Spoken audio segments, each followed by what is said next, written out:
So recently, there was a very interesting exchange between U.S. Senator Rand Paul and now current Secretary of State, former CIA head Mike Pompeo, that I believe is worth talking about, because this is when Rand Paul just straight out told the Secretary of State, "You do not have permission for war with Iran."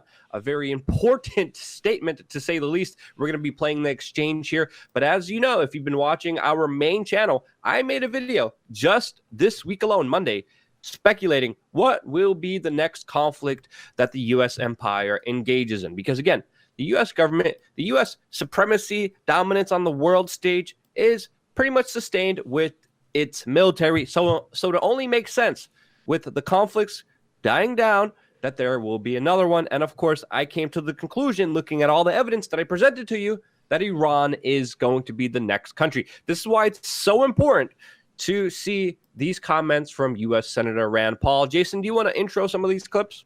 Yeah, absolutely, man. And I think what's really most important in this clip, other than the fact that Rand Paul talks about 2001 and terrorists and basically the Patriot Act and whether this is going to fall under those lines, but also saying, hey, by the way, we don't seem to have a mission in Afghanistan, so why are our troops still there? Are we going to just go and nation build, which we're terrible at, and not have a mission? And does Iran fall under that? And boy, Pompeo is Mr. Lawyer Speak, and he talks around it the entire time. So we're going to go over this clip, but kudos to Rand Paul for trying to bring light to this situation. Because look, for instance, Luke, you talk about Sudan, and we're going to talk about that later, and the overt military coup there. Well, that's part of AFRICOM, and we're fighting Al-Qaeda there still. War on terror, Al-Qaeda. But over in Syria, we're fighting that same war on terror against ISIS and with Al-Qaeda. So it's very convenient that they have these enemies that they can kind of interchange. So let's hear what Rand has to say to Mr. Pompeo. What, you got something? Go ahead. Yeah, we're going to talk about Rand's relationship with Trump in just a little bit, but also other important developments as far as foreign policy in this video as well. So let's just get to this clip. Thank you for your testimony, Secretary Pompeo. Do you believe that the 2001 authorization to go to war with those who attacked us on 9/11 applies to Iran or Iran's Revolutionary Guard? I'd prefer to just leave that to lawyers, Senator. Oh, lawyers. Oh. Well, I would think it would be a pretty important question that whether or not you think you have the right to invade or declare war or engage in war with Iran. It doesn't sound like something we're going to leave to the Supreme Court. It's going to be a decision by the administration. Right. Does the administration believe you've just recently classified, the entire Revolutionary Guard as terrorist? Do you think that that somehow includes them in the 2001, and is that any part of the decision-making process with including this designation? Let me just stop it right there. Let me talk about that for people. So that means they're taking the entire Revolutionary Guard, their military, and classifying them as terrorists. This is a nation state. This is a sovereign, secular-based nation state. Do you understand that? All right? And now we're going to go in there and say, oh, your entire military are terrorists. And Rand Paul is right to ask these questions because they will associate this with the Patriot Act, Luke. Yeah, a nation state that has been fighting radical Islamic elements, ISIS, al-Nusra, al-Qaeda, inside of Syria, that the United States has been financing. No one wants to talk about this. And again, what Rand is talking about is the 2001 AUMF, the authorization of use of military force that, of course, has been used by Bush, by Obama, continued on by Trump, and started nearly 7 conflicts, 7 wars, 7 countries where bombs are being thrown right now just because of this new emergency power law that, again, usurps Congress and just has a president sitting on a throne saying, yeah, let's go bomb that country and kill those people. A huge violation. And this is an important question, whether, of course, this will be used against Iran, since everyone looking at all the, anyone paying attention, anyone who really cares about the future of America and war is paying attention to, knows that there's going to be a future conflict with Iran. Let's keep it going here. I'll answer your second question. It was not part of the decision-making process. The designation was a simple recognition of reality. Oh, reality. These are terrorists. They killed 600 Americans. Oh. 600 Americans dead. Families today grieving. We recognize them as terrorists in the same way we do other terrorist groups around the world. When we see them, we try to call them out as best we can and as quickly as we can. But you're unwilling to state unequivocally that that the resolution in 2001 to have retribution and stop the people who attacked us, that Iran had something to do with the attacks on 9/11, or that the National Iraqi, Revolutionary Guard had something to do with 9/11.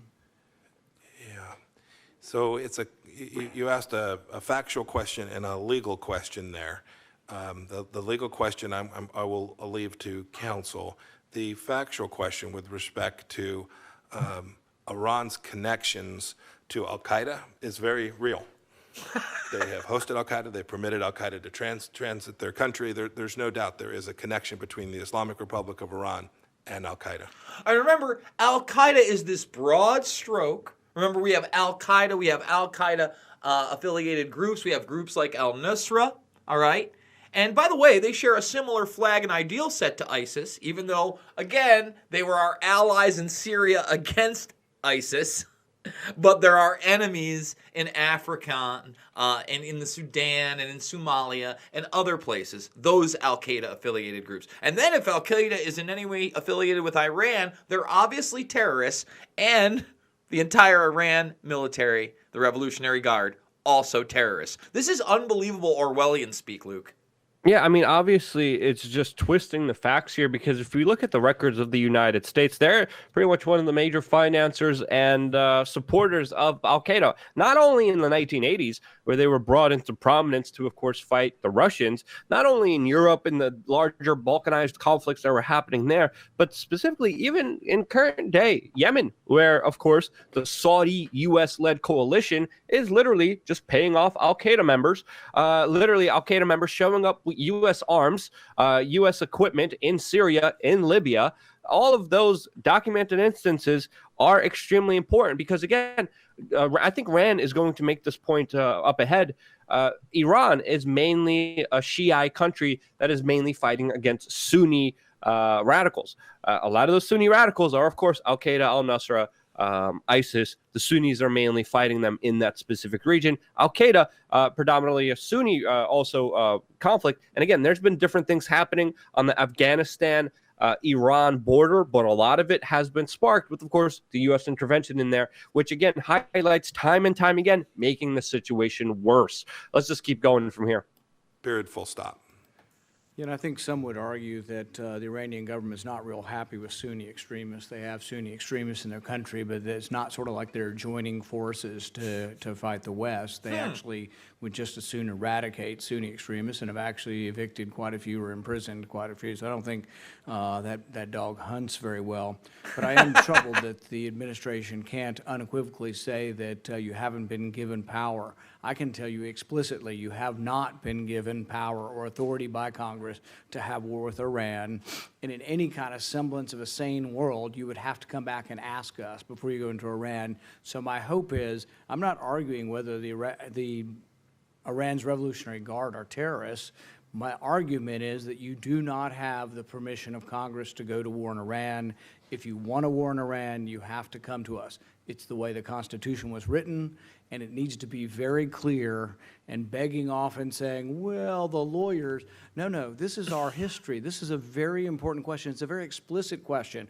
Only Congress can declare war. You do not have our permission to go to war in Iran, and that should be very explicit. Part of the reason we're having this debate is we've now been at war for 18 years in Afghanistan. I think even you have admitted there is no military solution to Afghanistan. It's a mess. It's nation building at its worst. The president, like myself, complains endlessly about the $50 billion we're wasting there every year. Let me just stop it there. Pause there, Jason. Yeah. $15 billion. No, 50. The president 50. complains. 50. Yeah. 50 billion? 50. Wow. Yeah. Okay. $50 freaking billion. And then Trump's complaining here about, budget for whatever wall or whatever. Come on. See, Rand brought up an interesting thing. He has a very kind of chaotic relationship with Trump, because at one point, Rand is one of the biggest kind of fervent supporters of Trump. But also at the same time, Trump speaks a good game. His actions, totally opposite of that good game. People need to realize this. So this creates a very important conundrum for Rand Paul, who is standing up to Pompeo. He deserves respect for standing up to him, but at the same time, he needs to start calling out Donald Trump on this, not just supporting him, because Donald Trump is truly the person here who is in charge, who is calling the shots here. That's what everyone is saying, of course. As we know, there's more to the story than just that simple explanation. But Trump, again, oh, yeah, bring the troops home, bring the troops home. Oh, yeah, Golan Heights, that's Israel's. Let's move the thing there. Let's keep the troops inside of Syria. Oh, yeah, we need to go attack Iran. Holy cow, like, how can you have more of a contradictory foreign policy than what we're seeing from Donald Trump?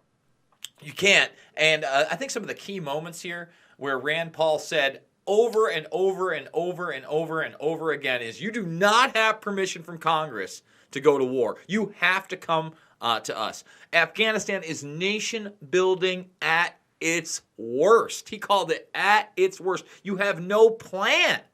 And then he said, hey, look, are you trying to associate this with 9/11? Oh, yeah, by the way, lawyers, that's not a good excuse. Oh, let the lawyers decide. Listen, I know that Rand is civil, but he hit some big points here. He's going to finish up, and then, Pompeo's going to do what he does best, deflect. I also worry about the lives that we're wasting there. You're sending young men when there is no mission there. Can you give us any kind of summary or hope or update on the negotiations that are currently happening with the Taliban? I can give you a brief summary. And your point about the lives, we had 3 Americans killed just this week in Afghanistan, killed by the Taliban, at least they claimed it. President Trump has made clear he wants to end what he calls this endless war.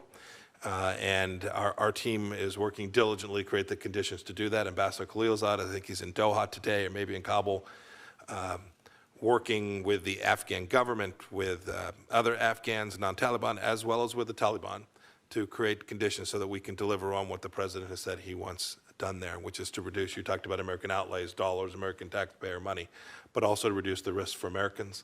He's also told us to do that in a way that continues to reduce risk of an attack from that real estate. And let me just stop you right there. If you want to reduce the risk of harm to Americans in Afghanistan, you get them out of Afghanistan.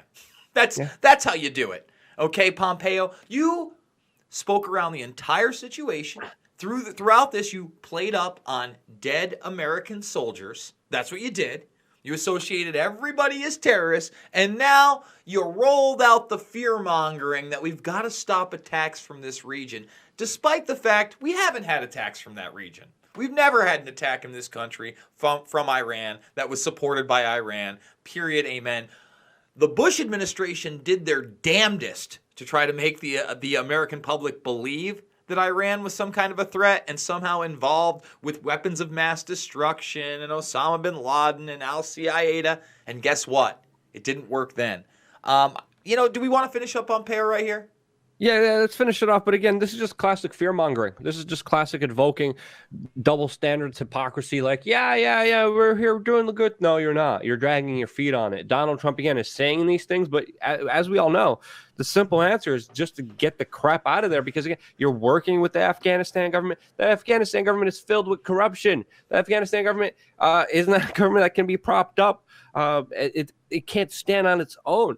The Afghanistan military is filled with pedophiles. There's massive amounts of heroin being grown all throughout the country. The country is also filled with a lot of important national resources, which, of course, have been on the interest of many private entities. There's so many different factors to this that need to be addressed but are not. But it's just absolutely stupid. And if you want to stop creating a threat to Americans or people in general, or stop the murder of people, why is the United States sending in so much money and arms and weapons and bombs and tactical munitions into that specific region time and time again, ending up in the hands of the very enemy that they're fighting? Again, rinse and repeat. The cycle is very clear. Destroy one enemy, get defense contractors to rebuild that enemy, send in more arms, create more blowback, create more of that enemy. The cycle just continues, and it works perfectly for a very important reason. Profit. Controlled by the military-industrial complex, which has a huge controlling interest, huge voice on the mainstream media. Let's play it off here, and let's get the rest of these comments. We believe there's a path forward that that we can achieve each of those two goals the president's laid out for us. Thank you. I think we have the greatest military in the world. Nobody can measure us anywhere. We can do anything. But I'll tell you what a Navy SEAL told me. He'd been in 19 years, a couple years ago. He says, we can go anywhere. We can kill anyone. We can complete any mission you ask us. But the mistake is when you ask us to stay and plant the flag. We're not so good at nation building. Our soldiers don't want to do it. It's a huge expense of money and lives. Let's learn how to declare victory, and I commend the president for trying to declare victory, and I hope you'll support him in that. And I just want to speak, Luke, to that last point that you made. You're talking about Afghanistan. You're talking about, basically this cycle. Well, who did we put in initially in Afghanistan when we took over? We put in Hamid Karzai. Hamid Karzai, an ex-oil executive, very chummy with Cheney and his pals. You know who ran the most heroin in that country for quite some time? His brother, Walid Karzai, who had intelligence connections out the wazoo until he was assassinated by a close associate. I don't even want to give you the details of that one. I should do a whole video. I've talked about it in the past, but it is a wacky situation. Karzai also had several attempts on his life. When I talk about Karzai, I mean Hamid, the appointed leader of Afghanistan. But we put these puppets in. These puppets then put, their friends, their family into power. His brother dealing that heroin, that opium. He was a very powerful warlord. There are connections here. And of course, creating a government that can't be sustainable because it's run on corruption. You idiots, you dolts. Wasn't he connected to Chevron? Hamid. Stelco? I forgot. I believe it was Chevron. Hamid was. Yeah, yes. Chevron connected. Yeah. Just bring in the oil heroin guy as the president. That's going to really create some sustainability and democracy there. Come on, you son of a guns. You know exactly what you're doing. You're dragging your feet. Donald Trump is a part of it. I call him complicit in this. There's too many inconsistencies with what he says and what he does, and it needs to be called out here. Grow a spine, people. Grow a spine. I know you want a big daddy protector doing everything for you, being your little